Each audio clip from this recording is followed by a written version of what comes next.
I got a call from my good friend Karen Taylor, who lives here in town, and she was looking for a simple way to give her home a little bit more curb appeal without having to spend a whole lot of money.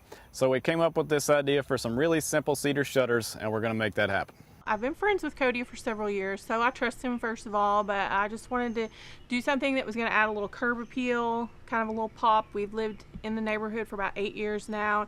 It was just time to do something a little different. I think it's going to add a lot to the house.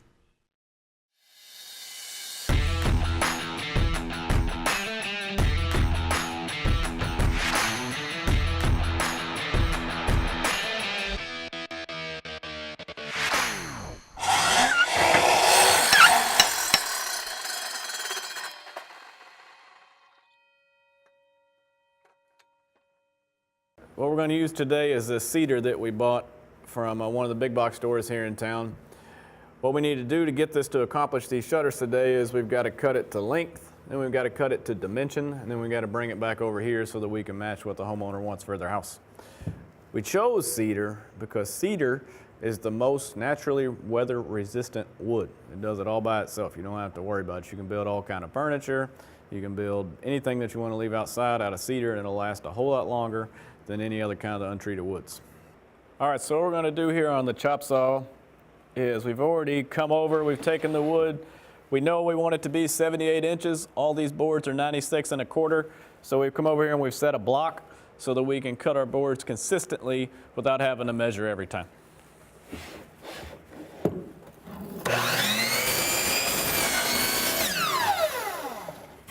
And we're going to do this. We did it once before, now we're going to do it 2, 3, 5 more times.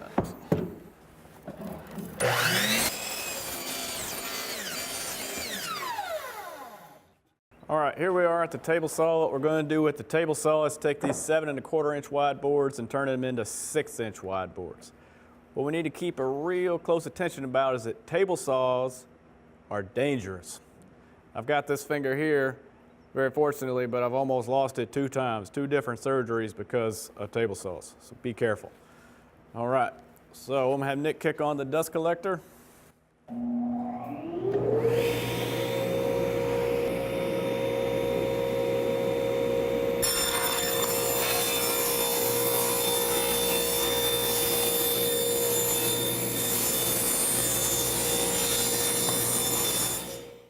All right, we've got everything cut as long as we want it, and we've got it cut as wide as we want it. Now we've got them all set together in the order where we want them to be when they're up on the wall.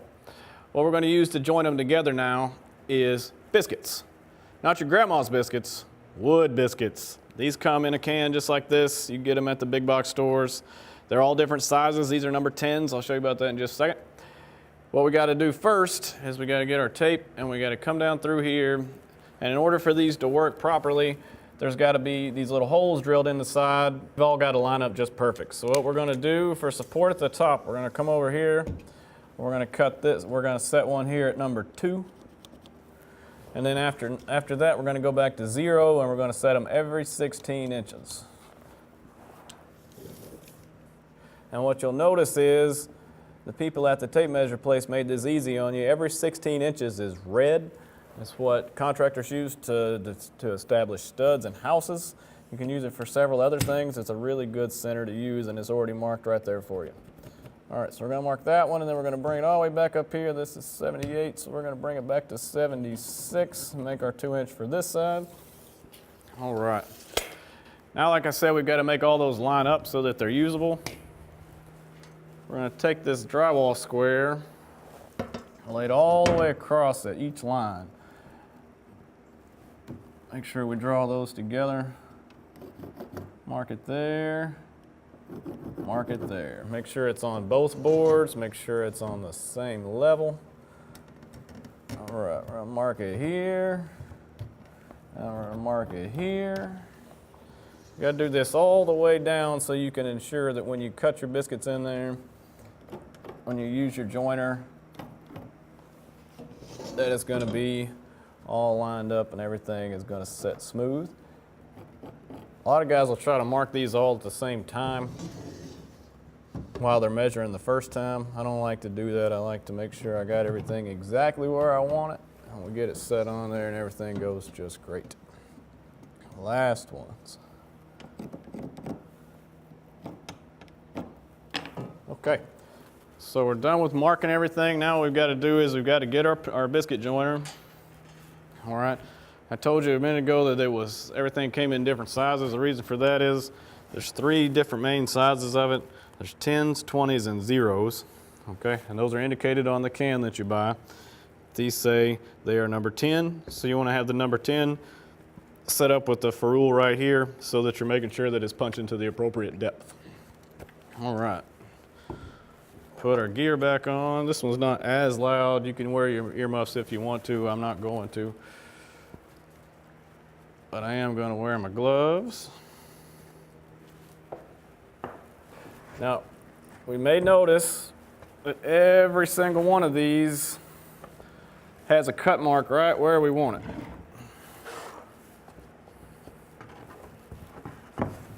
Now this tool also has a special little line right on top that lets you know where your center is and where your blade's gonna go. The blade we've already set to be the correct depth, and it's gonna cut that little hole right in the middle of the board.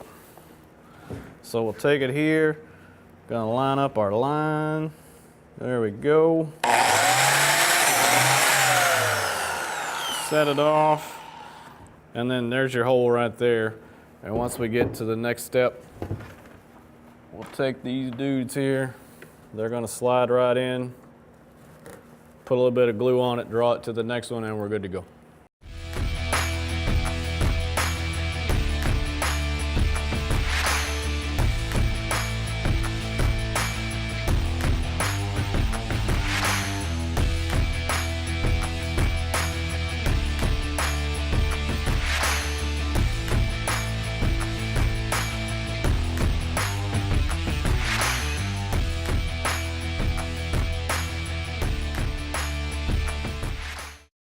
All right, so we're giving these about 30 minutes for the glue to tack. Tack just means that it came together, it's holding the boards together freely and of its own volition, and it doesn't need these clamps anymore. So I'm gonna get Nick back over here real quick. We're gonna take these clamps off. You can see how when the clamp came loose, the boards didn't pop off, and we can set it up and it's more like a solid sheet now. When we stain them, we don't want these chalk marks showing up. We don't want these pencil marks showing up. So we're going to take a piece of 60 grit sandpaper. It's kind of a mid grit. It's really good for knocking rough stuff off, but still leaving a little bit of rough left, because as you remember, she does want this to have a little bit of what they call rustic look. So we're going to leave it where it's just a little bit rough, but we're going to get all this stuff, all this man stuff off of here that we put on there that didn't come from nature.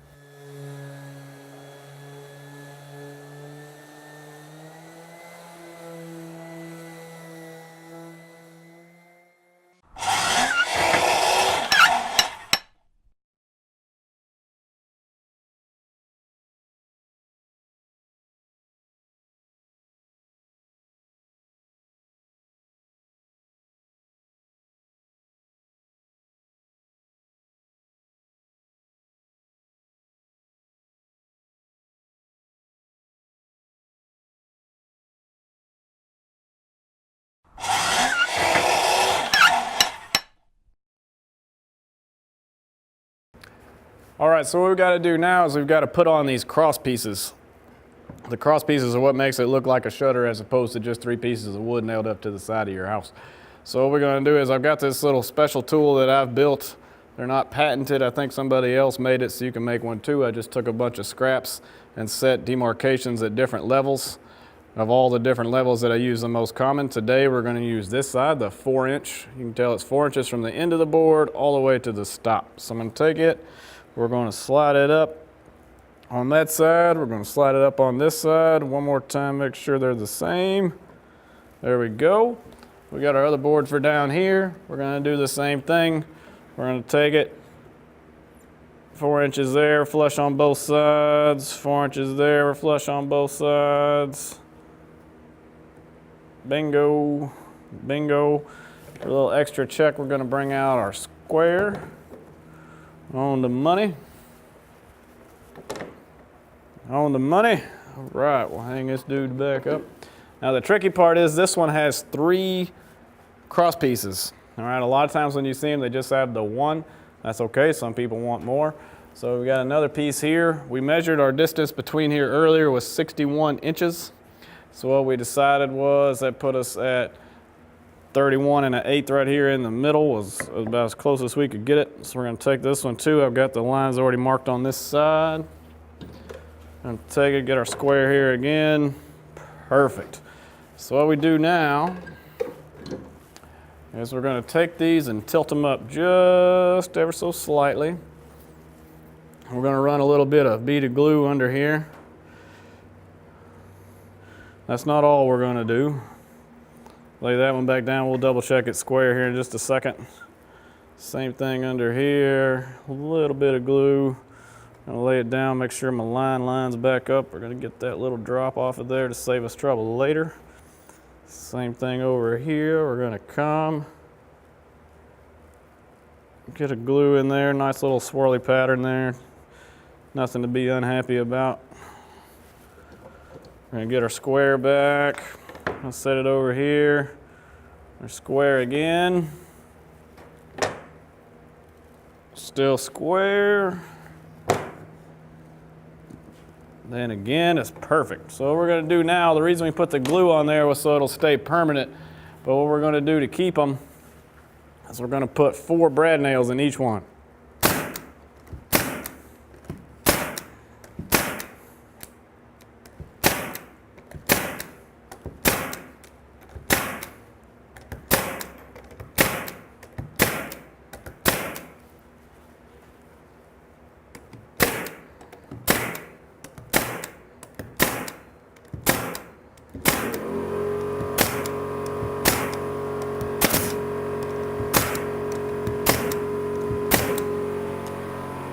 Make this go a little bit faster. All that.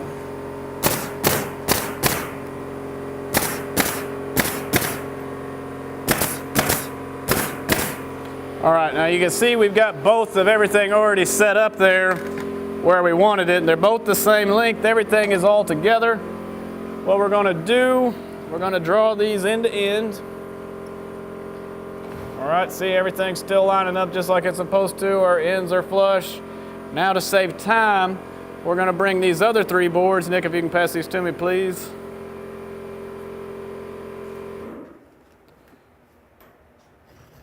We're gonna bring these other 3 boards and we're just gonna stack them right here, right on the edge there. Right on the edge here.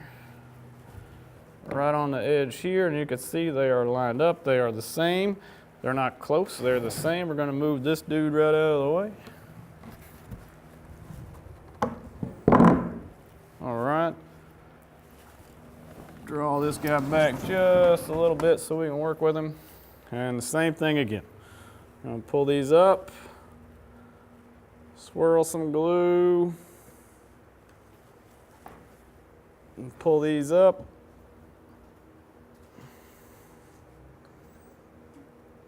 All right.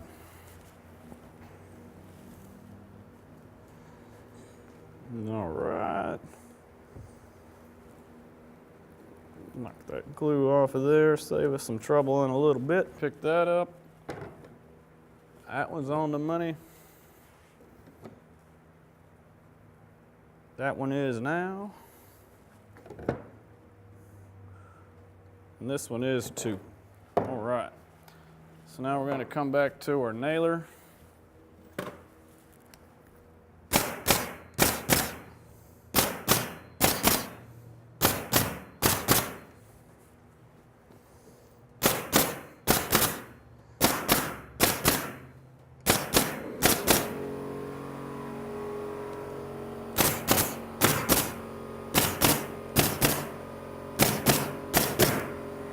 And that's it.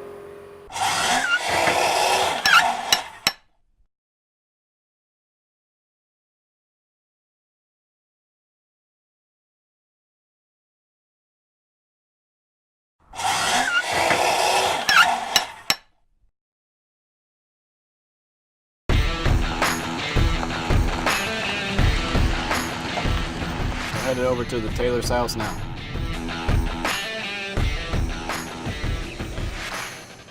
We're here on site.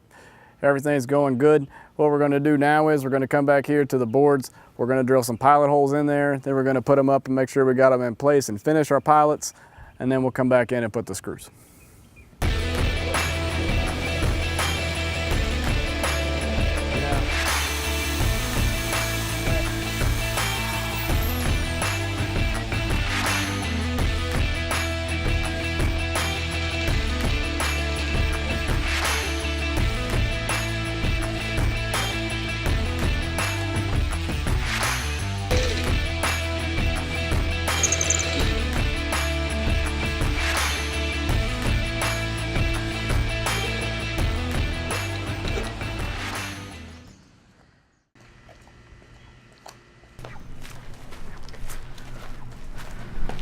So what do you think? That looks awesome, Cody. Thank you so much for doing that for me. Thank you for letting us do it, Karen. You know, this is a really simple project that anyone could do on their own at home with minimal tools, and it helps bring some curb appeal to your house, and it just gives it a better look overall. I agree. I appreciate it. You're very welcome.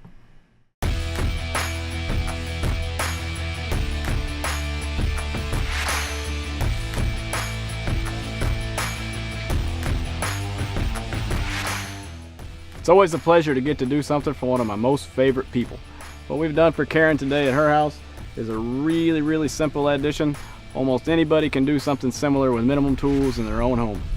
This has been Nailed It with Cody Sublett.